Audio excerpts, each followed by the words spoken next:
Hello বন্ধুরা, সব কেমন আছে? আশা করি সব ভালো আছে। প্রতিদিনকার মতো আজও একটা নতুন ভিডিও নিয়ে চলে এলাম।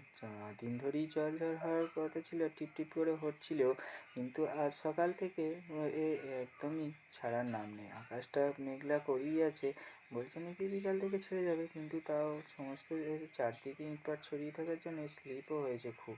একদম এখান থেকে ওখানে যাওয়া যাচ্ছে না, আর দিকে কাদাও হয়েছে খুব। ফুল গাছগুলোর অবস্থা একদম খারাপ। আর এই বর্ষায় আজকে আমাদের রান্না হয়েছিল খিচুড়ি, আলু ভাজা আর বেগুন ভাজা, তার সঙ্গে ছিল টক। এই বর্ষাকালে কলা পাতায় গরম গরম মাছের মাথা দিয়ে খিচুড়ি, তার সঙ্গে আলু ভাজা আর টক দিয়ে খেতে সবাইকারই কম বেশি ভালো লাগে। তোমাদের কাদের কাদের বাড়িতে খিচুড়ি আলু ভাজা হয়েছে তারা কমেন্টে জানিও।